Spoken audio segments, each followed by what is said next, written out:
Hello guys and welcome to Volokinproject. If you're new to the channel, you're very welcome and thanks for tuning in. This is my 23-year-old Daimler 6 limo that I just bought for only £1,000, guys. And why it was so cheap?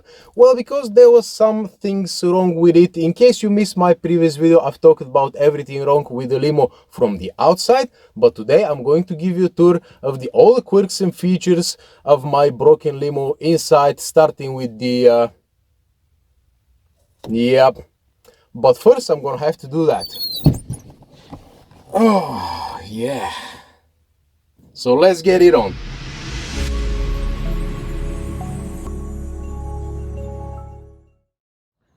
Alright, so your average saloon has only 4 doors, but my one has 2 more. This car has been converted by Eagle in 1996, guys. So they've added the middle compartment and these extra seats over here. What's funny about them is that they don't have any seat belts on them, so they're a little bit illegal in today's standards. But anyway, at least they fold, and when you climb up like that, you can relax your feet like a boss. So yeah, there's nothing majorly broken over here at the back, guys. You can see that those vents over here, they're a little bit broken, but that's easily replaceable. It's not a big deal. Overall, the interior looks in good condition. All the lights are on as well. Check this out.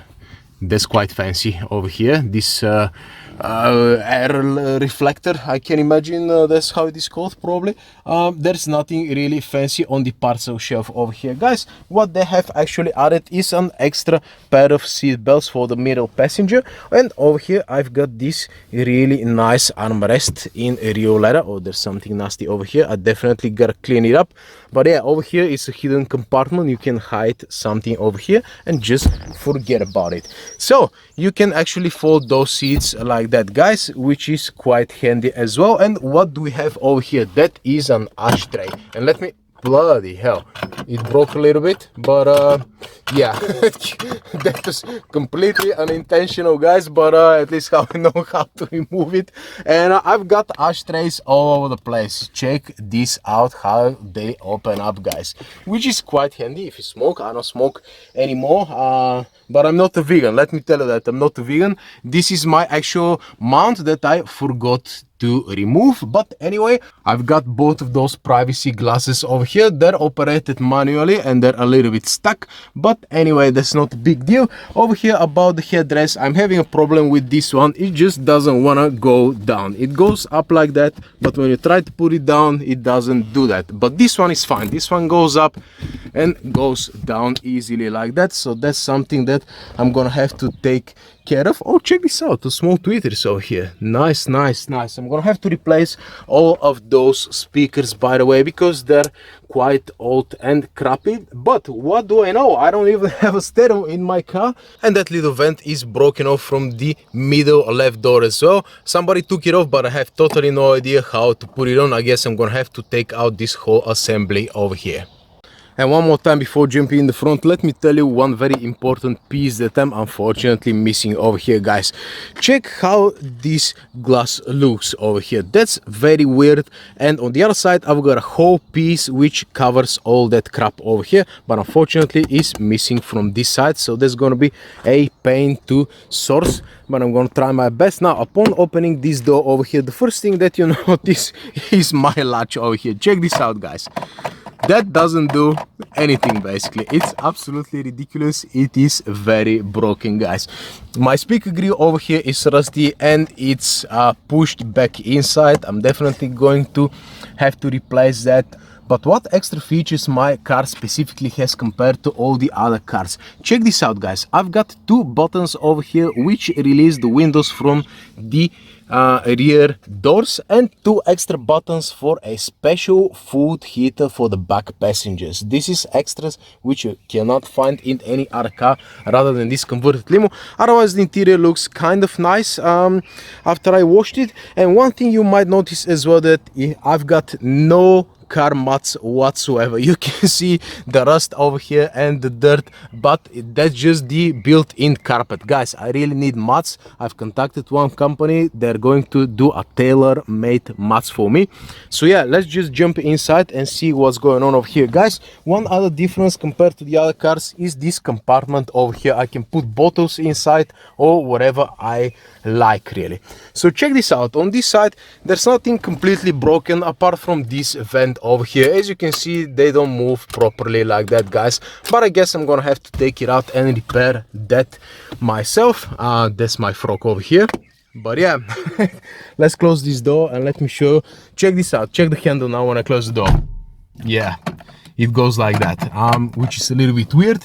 I've got two extra holes over here. I've got no idea what they do. I can imagine that you can put some sort of a flag over here on them. I really don't know, guys. Another little quirk is that none of my windows actually go up. They go down a little bit, but they don't go up. Let me demonstrate with the driver's window, which is in the best possible condition. I've put some lubrication on the seals over here because they looked quite dry. But check this out. When I press the button to go down over here, it goes down up to here. Let me press the button once again. Oh yeah, and it stops over here. I've got totally no idea whether that's normal or not, but when I press the button up, check this out, guys. It tries to go up and a little bit, and it stops over here. So basically the only thing I can do is just keep pressing the button and help it with one hand like that, but apparently I can't really do that because I'm holding the phone with my other hand. Now my seats over here are totally broken. I mean, you can't really move them up and down. I'm gonna have to look at that as well. And over here the situation is a little bit grim, as you can see, simply because the headliner is sagging over here, and that's part of the glue coming out, so it's not a very nice. And one more thing, this trim piece over here has definitely seen better days, guys. Check this out.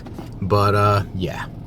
Oh yeah, and the other thing that doesn't work is the sun visor. Check this out. This is the passenger sun visor and the lights work as they should, but unfortunately this is my sun visor over here, the driver one, and when you pop it open, nothing really works over here. And it's not the bulbs, I've already checked, and it's a little bit messy over here, and I think that's glue, so there's no coming out.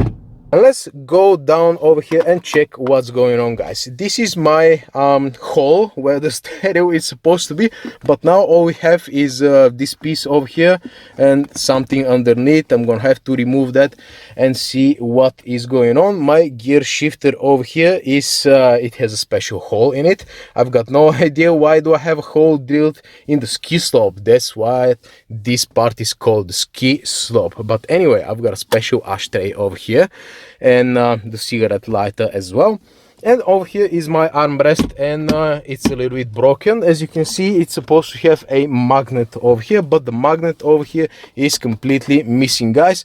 And this piece here is supposed to go down this hole and kind of hold the thing together, but it is very broken, so I'm gonna need to replace that part as well. This is for audio cassettes, by the way, something that you might have already forgotten. This is my sports button over here. When I press it, I'm as fast as a Ferrari Enzo, let's say.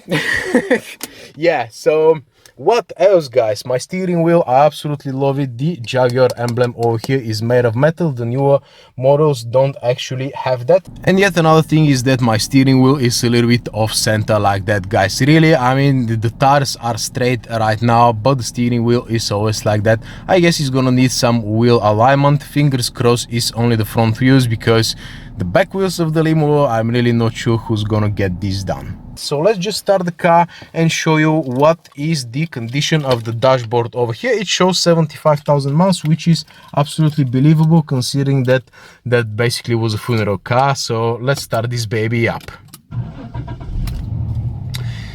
Okay, and the first thing that you're gonna notice after I start the car is when I press the brake pedal. Check this out, guys. This light comes on. That's just a bulb. I'm gonna have to sort it out later on, but over here you can see what kind of tuning did they do. Check this out, guys. Over here I've got the boot release trunk open light, and they've put black tape on it. Check this out. When you drive like that, you can't see it because you've got black tape.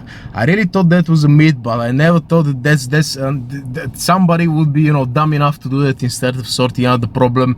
But yeah, and check my handle again. I mean, it's yeah, just go back on.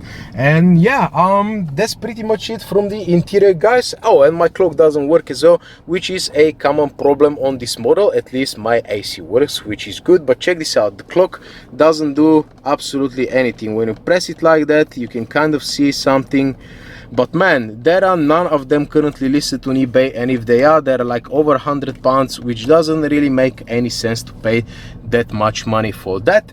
But let's quickly jump on the hood. I've got to show you some things as well over there, but before that, check this out. My steering, you can't really hear it right now, but it's a little bit heavy. I'm gonna have to sort this out.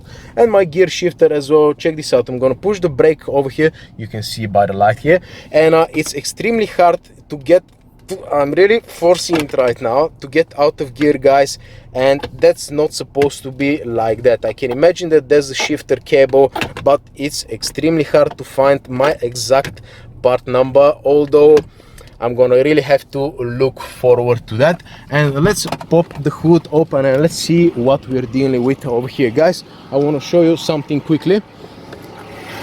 Right, so this is the Daimler 6, basically a Jaguar 6 4-liter engine, inline 6. So what's wrong with it? Absolutely nothing. As you can see, it runs like a clock. I've got washer fluid, I've got brake fluid, I've got oil up to the level. The only thing which is not up to the level is the hydraulics fluid. It's not up on level, guys, and that's why you can hear some sound from the hydraulics when I'm steering, but that's not a big deal. There is a small leak over here from the hydraulics pump as well. I'm gonna put some lucas in it to see how it goes, but yeah, pretty much that's it with the engine. Nothing particularly wrong with it. You can even see the Jaguar original filter over here, guys. Check this out. This is the white oil filter from Jaguar, and the good thing about this car is that it has belts rather than chains, because I've got the later model, the XG8, and there are some problems with the chain tensioners with it, but this one is rock solid. Let me just open up the boot. I want to show you something around this boot area as well. As you can see, I've got totally nothing to hold the boot on, and it might smash your neck and you can die. That's gonna be the struts over here are faulty. I'm definitely have to replace those. And the other thing is that I've got no boot lights as well. They're just completely missing. You can see the wires over here, as well as I've got a light for the open trunk in the dashboard, which I'm going to sort this out. Is probably that hinge over here, guys. So quite a lot of work over here. And this is my trim, which is missing from one of my side doors as well, guys. I have no idea how I'm gonna sort it out. It's a little bit bent, but anyway, otherwise the boot looks kind of nice and well washed after I washed all the carpets over here. But check this out, how this boot closes, guys. Man. And probably the last thing that is broken, that if you use the remote control over here, you can actually unlock the doors, but you cannot lock them. Check this out. No matter which button you press, you cannot lock them, simply because I think the problem is in the boot, that it shows that it's open all the time, but I'm have to sort this out as well. So yeah, that's about it for today's video, guys. From the next episode, I'm going to be working on my own car and I'm going to document everything. I'm gonna do a small, you know, a few videos compilation of what kind of work that I'm doing. I'm not super professional. I can do some things myself, some things I don't, but I'm gonna try to do as much as possible myself, because there's gonna be a budget built anyways. And currently I'm out of breath because we just took the wrap off of the limo and it looks absolutely brilliant, guys, apart from the corroded seals. But that's gonna be in the next video. So yeah, thank you very much for watching and see you in the next one. Adios.